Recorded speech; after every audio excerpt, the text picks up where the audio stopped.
बिंब। आधुनिक कविता के अध्ययन में बिंब का प्रयोग आधुनिक है और यह अंग्रेजी के शब्द इमेज का पर्याय है। आधुनिक मानव की वैज्ञानिक दृष्टि, अन्वेषण की प्रवृत्ति, निरंतर जीवन और जगत की जटिलताओं को खोजने की प्रवृत्ति, बाह्य यथार्थ के प्रति भावनात्मक प्रतिक्रिया की अभिव्यक्ति, इन सब ने भ्रम, कल्पना, प्रातिभ ज्ञान के स्थान पर प्रत्यक्ष ठोस अनुभव को आधार बनाकर काव्य में बिंब की खोज शुरू की। अमेरिकी विचारक जोसेफाइन माइल्स के अनुसार बिंब का सिद्धांत जो उसका प्रारंभ हुआ उस समय से मानना चाहिए जब लॉक और ह्यूम जैसे इंद्रियानुभववादी दार्शनिकों ने तर्क और अनुमान की अपेक्षा वस्तु की प्रत्यक्ष संवेदना को अधिक प्रामाणिक और महत्वपूर्ण सिद्ध किया। काव्य के क्षेत्र में अमूर्त भावना के स्थान पर मूर्त इंद्रिय चित्रों अथवा बिंब विधान का आग्रह इसी दार्शनिक स्थापना का परिणाम बना। कविता के विकास के साथ उसका मूल्यांकन, आधार और रसास्वादन की दिशा में भी परिवर्तन अवश्य हावी है। कविता का उद्देश्य सौंदर्य बोधात्मक आनंद की उपलब्धि होने से इसके मूल्यांकन के लिए इसे ऐसे मूल्यों की खोज जारी है जिसमें काव्य के दोनों पक्षों विषय वस्तु और रूप को ठीक ठीक आंका जा सके। सौंदर्य बोधात्मक आनंद के दो प्रकार होते हैं या उन्हें बांटा जा सकता है। पहला संदर्भ सापेक्ष आनंद और दूसरा संदर्भ निरपेक्ष आनंद। पहले आनंद में दर्शन, धर्म, सामाजिक मूल्यों की चेतना घुली मिली रहती है, तो दूसरे आनंद में भौतिकतावाद व ऐतिहासिकता नहीं होती। इसमें काव्य का लक्ष्य संगीत, गठन और लालित्य ही प्रमुख होता है। इन दोनों प्रकार के विरोधी तत्वों को मिलाने का कठिन काव्य मूल में रूप में स्वीकृत प्रतिमान को करना पड़ता है।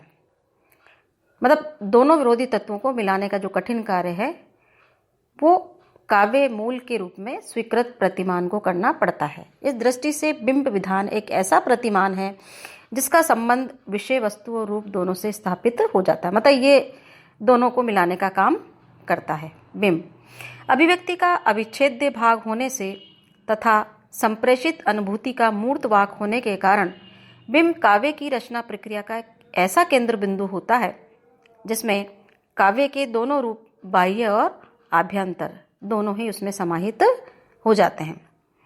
काव्य शास्त्रियों ने बिंब के दो पक्ष बताए हैं, मानव और चाक्षुष बिंब। मानव बिंब चाक्षुष नहीं होता, वह ज्ञान चक्षुओं से ही क्या रहता है, दृष्ट रहता है, मतलब उससे दिखाई देता है।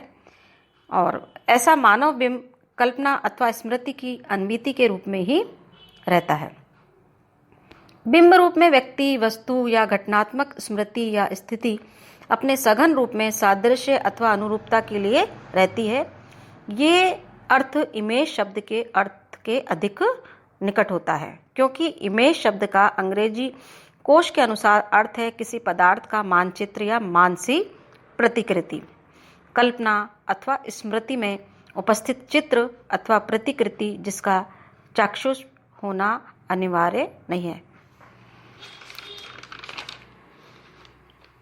पश्चिम काव्य शास्त्रियों ने बिंब की परिभाषाएं अपने अनुसार की हैं। C.K. लेविस यह एक प्रकार का भाव गर्भित शब्द चित्र ही क्या कहते हैं, वो काव्य बिंब है। सुजान के लिंगर कहते हैं कि बिंब इंद्रिय माध्यम द्वारा आध्यात्मिक अथवा बौद्धिक सत्यों तक पहुंचने का एक मार्ग है। इन परिभाषाओं के विश्लेषण से इतना स्पष्ट हो जाता है कि काव्य में बिंब का स्थान अन्यतम है और बिंब पदार्थ नहीं है वरन उसकी प्रतिकृति या प्रतिछवि है। मूल सृष्टि नहीं है, पुनः सृष्टि है। बिंब एक इस प्रकार से ऐसा चित्र है जो किसी पदार्थ के साथ विभिन्न इंद्रियों के सन्निकर्म से प्रमाता के चित्र में उद्बुद्ध हो जाता है, मतलब दिखाई देने लगता है, स्पष्ट हो जाता है।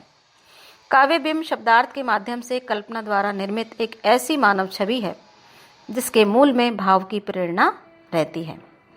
कवि की मौलिकता बिंब निर्माण में है और बिंब के कारण कवि वस्तु जगत के भीतर एक अधिक गहरा और स्थायी संगठन देखता है।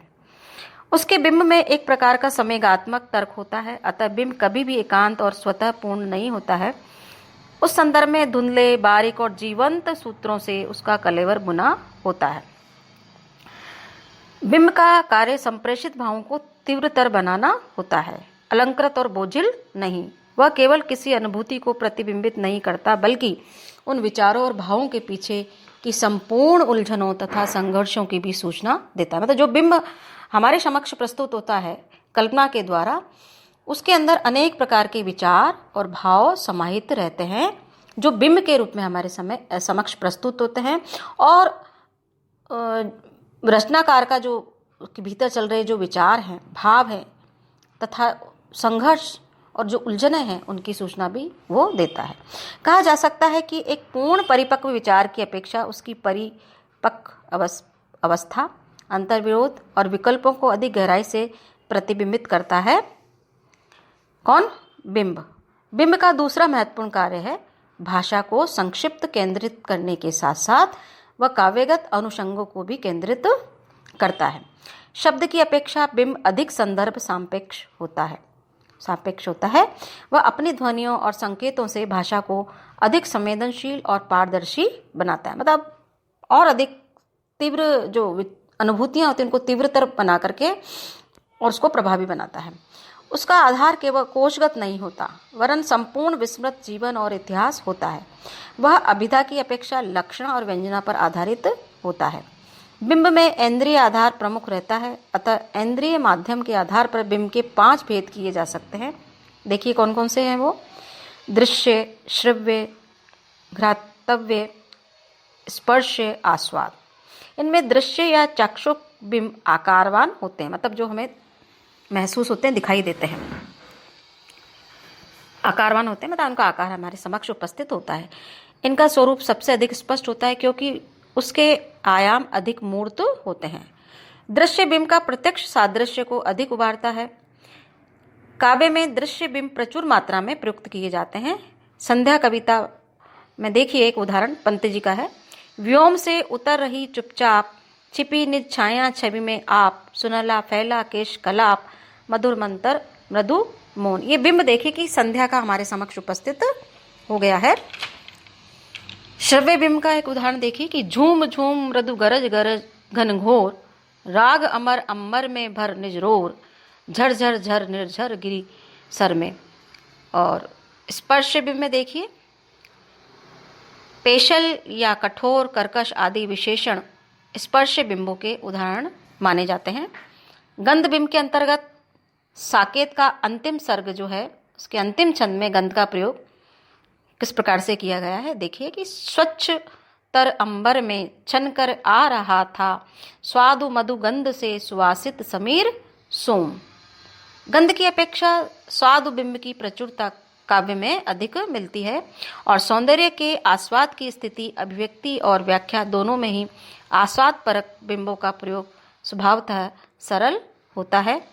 देखिए मीठी लगी अखियन लुनाई या नयन सलोने, अधर मधु कही रहीम घटिकौन में आस्वाद बिंबों का प्रयोग स्पष्ट दिखाई देता है। इस प्रकार से काव्य में जो है बिंब उसका प्रयोग अति महत्वपूर्ण होता है और ये रचनाकार के भीतर जो भाव हैं और उसकी जो चिंतन धारा है उसको हमारे समक्ष स्पष्ट रूप से ला देता है और उसको एक आकार प्रदान बिंब के माध्यम से होता है।